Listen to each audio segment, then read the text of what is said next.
Hey guys, Coach Gaglione here. This is another edition of our special exercise series of supplemental exercises. Today we're talking about the pause bench. And the pause bench, while it could be a competition movement for some, I think it's just worth talking about in general. So for those that are not aware, just kind of a quick recap. In powerlifting, there's three lifts: squat, the bench press, and the deadlift. In a contest, you must pause your bench press. Now, that being said, the length of the pause is going to be very individual, depending on the judging of the federation and who's actually sitting in the chair when you're at a meet. And the way I like to, the analogy I always like to use when talking about judging, everyone has using the analogy of a baseball umpire, everyone has a different strike zone. So at a competition, the head judge is going to interpret the rules slightly different than the next head judge in a different meet, in a different federation, in a different state, etc. Even though that, in most rule books, the rules are written very similar, if not verbatim, the kind of similar words. So in competition, basically, most competitions will have a start command, a press command, and a rack command. So the press command is going to happen when the barbell is on your chest. So what most rule books say is that the barbell must be motionless on the chest. So what usually typically happens, and one of the things that we coach our lifters on, if you can show more control of the bar, so that could be a more controlled descent, but more importantly, a more controlled, if you can have a controlled dead stop, this is going to be very beneficial. And what it does is, by showing control, it's going to allow the head judge, the referee, to recognize that the bar is in fact motionless. If there's any kind of bobbling or kind of just some movement there, like on the chest, or kind of sinking and kind of heaving, so kind of sinking and heaving. So, you see some bigger lifters kind of maybe get away with that or do that a little bit, especially if they have a really big belly. They kind of sink it into their belly and kind of use that to kind of rebound out of the bottom. So it's not necessarily it doesn't necessarily means that it's a 1 second or 2 second, or it doesn't necessarily mean there's any length of time associated with the pause. But you need to just basically make sure that the bar is at a dead stop. And essentially what I've found, and you can see this especially in the USAPL, especially lifters that get a self handout, usually that they can get quicker commands because there's no one kind of blocking their view and things like that. So you get, once you establish control at the start, you'll get a start command, and then once you bring the bar motionless to your chest, you'll get a press command, drive that sucker to lockout. So now the question is, let's say you're not a competitive powerlifter, the question is always, should you pause your benches in training? And I recommend that the answer is yes. Now, if you're not a competitive powerlifter, do you need to be as strict with your pauses than someone who is a competitive powerlifter? Of course not. Same thing with squat depth. But one of the reasons I like implementing a pause for the bench press, it really allows you to control the lift and not use a lot of momentum. So especially if you're using the bench press just for a means of general strength, and you're not a competitive lifter and it's not a competition exercise, most of the time you're probably going to want to improve. Some people, the recreational lifter is going to want to improve their strength and their size. So in order to improve their strength and the size, there's some other factors. You want to obviously use a lot of weight. You want to use a good range of motion, so there's time under tension there. And you want to have some good muscle activation. So a bench press is definitely going to accomplish and check off all those boxes. But if you're using a lot of momentum, you're not going to really train your chest and your triceps in the most stretched position in the bottom.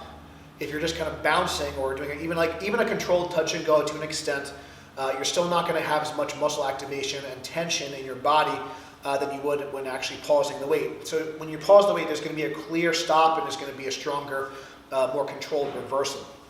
So in my opinion, I think it's also going to be a safer position. A lot of times shoulder injuries happen when people kind of bobble the bottom. They may go into some internal rotation and shoulder protraction. So that's when the scapula kind of shifts and the shoulder kind of shifts forward. And that would be, this is internal, this is external rotation. So if you're going into internal rotation and then protraction, you get this movement here. And that can put your shoulder in a vulnerable position.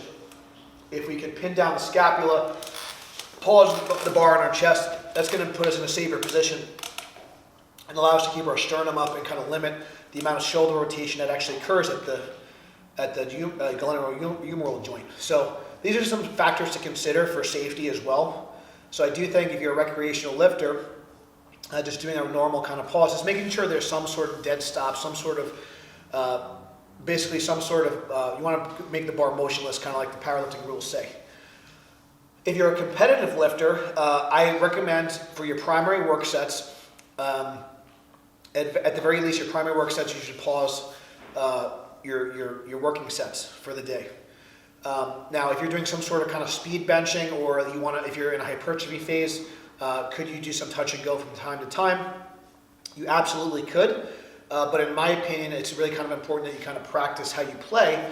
And so in order to kind of get the highest transfer, the highest dynamic correspondence, you want to have kind of, weights and speeds and tempos that mimic the demands of the competition. So by implementing a pause, that's going to have a higher transfer of training than doing a touch and go bench, for example, because it's closer to the competition lift, even with higher reps.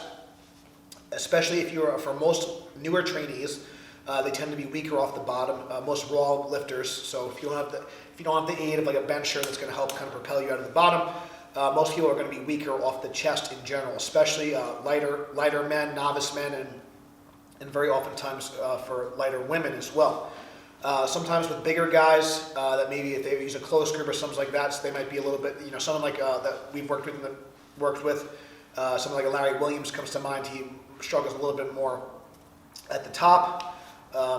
You kind of see this usually with people with longer arms. They have a longer eccentric, so you have a little bit more of a stretch reflex in the bottom since their pec is so stretched. They can get a little bit more of like a slingshot effect, but then their range of motion is so great that the triceps are going to need to kind of pick up the slack at the top. So pauses are now, so the question is, how long should you pause? If you have a training partner, I recommend just getting a press call. And again, the reason is to have that dynamic correspondence, you need to have that auditory cue, that auditory connection between the head referee and yourself.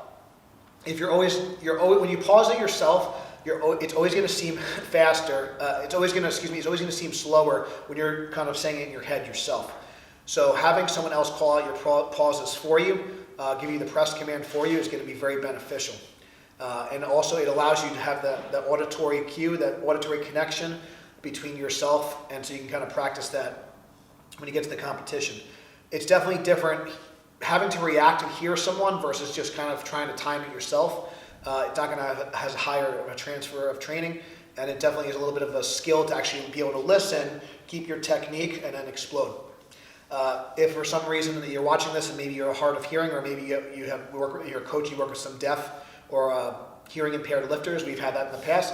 What we'll do is we'll give them some sort of visual cue. You can also do a kinesthetic cue, but the reason we like the visual cue is most of the time in the rule book, if you kind of touch the lifter, that would be cause like of disqualification of the lift. So that's why we recommend doing a visual cue versus a kinesthetic or a tactile cue. So you can certainly kind of tap them, but we like to just kind of wave just kind of in their sight, so they can kind of see that to give them a command. So that's one way you can kind of implement a pause in your training if you're working with someone who's hearing impaired. So we've had some experience working with some hearing impaired athletes in the past, so I figured I would just mention that hopefully that helps you. So now, how should you implement pauses in your training? So for most of the time, we like most of the time we'll do anywhere from a 3 count to a 5 count pause if we're doing longer pauses in training. And the benefit of the longer pause, it will teach you the lifter to maintain tension on the chest. It's really important that the lifter, and this goes for any type of pause lifting, not just for benching, but squats as well and deadlifts, you want to have an active pause. You want to have active tension. You don't want to just relax and just kind of let it sit there in the bottom, because that's not going to be a very strong position. And you want to teach the lifter to kind of maintain that tension throughout. So typically when you're doing a longer pause, you're not going to be able to use as much weight, but you're going to have a higher muscular stimulus. So we call this kind of an underloading method. So this is great during a hypertrophy phase or an off-season block where you're not using as much weight, but you still want to make the workouts challenging, and you want to have a good carryover to your actual competition lift. So in general, anywhere from a 2 count to a 5 count, it would be good. I would say most often we'll do like a 3 count pause. Now the question is, how should you count? So I'll give credit where credit is due. So I heard this kind of tip from Nikki Sims, and I thought it was fantastic. And also because I like Mexican food as well. And she kind of recommends with her clients, and we've been kind of doing the same, is that you kind of count with quesadillas, because quesadillas are delicious and they happen to be very long and hard to say. So it's a really good kind of, if you say quesadilla to yourself, it takes about a second to say quesadilla. If you say, and obviously you can use Mississippi or whatever kind of word you want, but quesadillas are more delicious in my opinion. So you can count however you want. So obviously if you just say 1, 2, 3, 1, 2, 3, 1, 2, 3, 1, 2, 3, 4, 5, like that's not a true 5 count, that's not a true 3 count. But if you say 1 quesadilla, 2 quesadilla, 3 quesadilla, you kind of, you just got to make sure you don't chuckle to yourself as you're saying it, but that's a good way to kind of count your repetitions if you're doing a longer pause in your training. So kind of tip of the day is count with quesadillas. It's more delicious and more effective, and it'll give you a good length of time. So again, shout out to Nikki Sims. So that was great, and that also kind of made me smile. So it's always fun. So that's kind of how I'd recommend you count your pauses. Whether that's someone, that your spotter is kind of counting internally or you're counting internally, that's going to allow you to be more effective with having a more consistent tempo when you're doing a longer pause in your training. So that's kind of why we advocate the pause bench press, whether you are a recreational or a competitive lifter.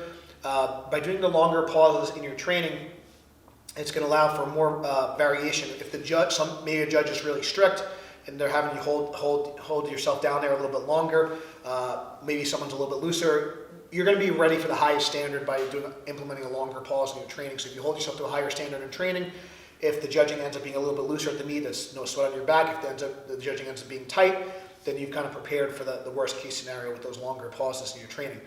I'd recommend if you do get to a meet and you do find that there is some tight judging or inconsistent judging, just maybe lower your expectations a little bit, and that's totally fine. So if you're normally, say able to bench, say like 275, for example, with like a 1 count pause, but then it seems like the judge is being really strict and it's more like a 2 or 3 count, then maybe you adjust to maybe 260 or 265 or even 255 for the day if it's going to be really tight. So these are things to consider, and these are some ways, and these are some reasons why pausing your training, even for extra long, is going to be very important to have a high carryover to your bench press, whether it be in a competition or be kind of touch and go just in the gym, and you want to just kind of increase your gym max or your general strength. So that's why you should pause your benches in training. Thank you guys for watching. Hope you guys enjoyed this series. If you got a gym bro that's touch and going and they're bouncing their reps off their sternum, share it with a buddy who needs some bench help. If you guys liked the video, please subscribe for future content. Definitely check out the links below. Thank you guys so much for watching, and until next time, stay strong, and remember, count your quesadillas.